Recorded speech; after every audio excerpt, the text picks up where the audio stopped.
My name is सरदार तनसीर अहमद और आप देख रहे हैं the spirit science academy official.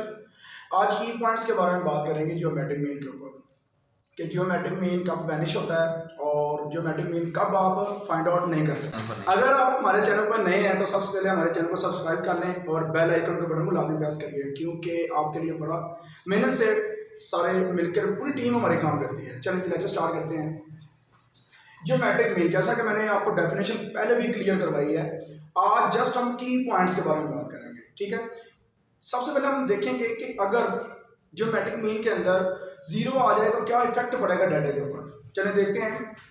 First of all, if one value is zero, अगर एक वैल्यू जीरो आ जाती है तो क्या डाटा के ऊपर बिहेव होगा, डाटा क्या करेगा, डाटा पूरे का पूरा जीरो हो जाएगा, क्योंकि पूरी वैल्यू जो है ना वो आप मल्टीप्लाई करते हो बेसिक डेफिनेशन के अंदर।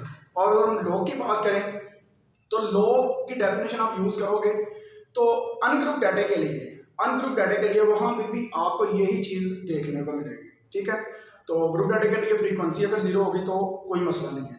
चलिए लेक्चर स्टार्ट करते हैं। If one value is zero then all data vanish, mean के जीरो आ जाएगा आपके पास। ठीक है, तो मैं छोटी सी एग्जांपल सेट करता हूँ, आप देख लीजिएगा कि अगर मैं लिखता हूँ आपके पास, देखें 1 2 3 0 10। ठीक है, तो बेसिक डेफिनेशन हमें क्या कहती है, मल्टीप्लीकेशंस ऑल वैल्यूज और उसका होता है आपके पास रूट। तो देखें लास्ट वाले कौन सी आपके पास है, n। ठीक है, तो n आ गया तो आप लिखेंगे 1/n।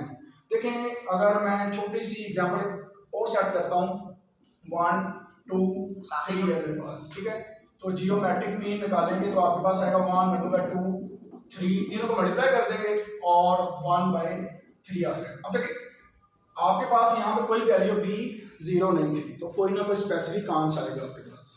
ओके, अगर हम इसी तरह ही जीरो वाली एग्जांपल लेके देखते हैं तो फिर आपके पास कौन सा डाटा क्या करेगा ये देखना आपने। देखो आप 1 2 3 0 10 मल्टीप्लाई करेंगे तो जीरो आ गया दरम्यान में, तो क्या आएगा आपके पास, सारा का सारा डाटा जीरो हो जाएगा। और 1/5 है तो जीरो के पावर जितनी मर्जी आ जाए आपके पास जीरो ही आएगा, तो आपके पास जीरो हो गया। यू अंडरस्टैंड, समझ ना। तो डाटा का पूरा डाटा वैनिश होने का मतलब ये होगा कि ये आपके पास डाटा जीरो आ जाएगा। जो ऑब्जेक्टिव में पूछा है उसने कई बार, और वो आपको क्विज़ के तौर पे भी पूछ सकता है शॉर्ट क्वेश्चन में कि आया कि अगर आपके पास डाटा वैनिश हो जाए तो कौन सी वैल्यू ऐसी है जो उससे वैनिश करेगी, तो आपने कहना है जीरो। कौन सी वैल्यू है, जीरो जो है डाटा को पूरे का पूरा वैनिश कर देगी, खत्म कर देगी और जीरो कर देगी सारे डाटे को। ओके, अच्छा जी, अगर हम आगे बात करते हैं तो आपके पास है अनग्रुप डाटा के लिए आपके पास फॉर्मूलाज हैं, बेसिक डेफिनेशन है। ठीक है, फिर आपके पास लॉग फॉर्मूला है। तो लॉग फॉर्मूले में क्या है, जियोमेट्रिक मीन एंटी लॉग। ठीक है, anti log sum of log x divided by n। ठीक है, इसे एंटी लॉग भी कहते हैं। ठीक है, तो याद रखिएगा कि सबसे जो इजी वे अप्रोच है जियोमेट्रिक मीन की वो है लॉग वाले फॉर्मूले के साथ, क्योंकि बेसिक डेफिनेशन में अगर आप मल्टीप्लाई करोगे ना, देखो फॉर एग्जांपल मेरे पास है वैल्यू तो आ जाए 1000 आ गई, 2000 आ गई, ठीक है 3000 आ गई, तो इस तरह वैल्यू जो है मेरे पास 10,000 आ गई। तो देखो ना, इनको जब मल्टीप्लाई करोगे ना तो मतलब जितनी वैल्यूज बड़ी करते जाओगे ना बेसिक डेफिनेशन में काम हो जाएगी। तो ये भी की पॉइंट है कि लार्जेस्ट वैल्यू जो है ना, लार्जेस्ट तरीन वैल्यू में आपका बेसिक डेफिनेशन का जो कंसेप्ट है वो समझ लें कि वीक तरीन है, खत्म। क्योंकि कैलकुलेटर के अंदर स्पेसिफिक कैलकुलेशन होती है, तो वो इतनी बड़ी कैलकुलेशन दे नहीं सकेगा, इतनी बड़ी मल्टीप्लिकेशन को कर नहीं सकेगा, तो देन आपको मजबूरन जो है ना वो लॉग डेफिनेशन यूज करनी पड़ेगी। तो इजी अप्रोच जो है वो जियोमेट्रिक मीन के लिए वो है लॉग का यूज करें और इजी जो है ना आंसर गेट कर सकते हैं आप। ओके, चलें देखिए जरा आगे। आपके पास जीरो, डाटा जीरो कब होगा, जब कोई भी टर्म जीरो आ जाएगी। बार बार मैं कह रहा हूं, तो ये आपने कंसेप्ट अपने माइंड में उठा लेना, क्योंकि ऑब्जेक्टिव में ये पूछेगा। ठीक है, तो अगर हम आगे बात करते हैं कि आपके पास लॉग डिफाइंड कब नहीं होगा, लॉग डिफाइंड कब नहीं होगा, लॉग डिफाइंड कब नहीं होता, जब नेगेटिव टर्म आ जाती है, कोई ना कोई वैल्यू नेगेटिव आ जाती है।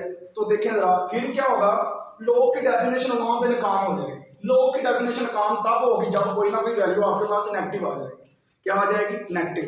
तो देखो जरा मैंने लिखा हुआ है log is not defined for negative numbers that is -1 -2 -3। You understand. तो ये चीजें आपने कुछ गो थ्रू करनी है कि आपके पास बेसिक डेफिनेशन कब नाकाम होगी, जब आपके पास डाटा 0 आ जाएगा। और लॉग कब नाकाम होगा, अप्लाई नहीं कर सकते आप, जब आपके पास नेगेटिव टर्म आ जाएगी, क्योंकि लॉग जो है बेसिकली डिफाइन होता है पॉजिटिव टर्म्स के ऊपर, ठीक है ना, ये याद रखिएगा, पॉजिटिव टर्म्स के ऊपर, ठीक है ना। तो पॉजिटिव टर्म्स के ऊपर अगर लॉग आप अप्लाई करते हो तो देन इसका मतलब क्या हो गया, उसमें 0 भी इंक्लूड है, 0 से ऑनवर्ड 0 1 2 3 4 5 तो सो नेगेटिव नंबर के ऊपर आपका लॉग डिफाइन नहीं होगा। ये आपने कुछ कंसेप्ट है याद रखने हैं।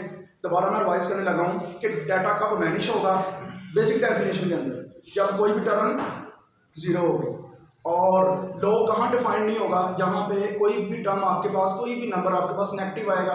इसका मतलब लॉग वाली डेफिनेशन जो नाकाम होगी, फेल होगी, वो किस पे होगी, नेगेटिव टर्म पे, ठीक है। दुआ में याद रखिएगा, मुझे भी दुआ में याद रखिएगा, मेरी टीम को भी। तब तक के लिए अल्लाह आपका मेरा हम नसब।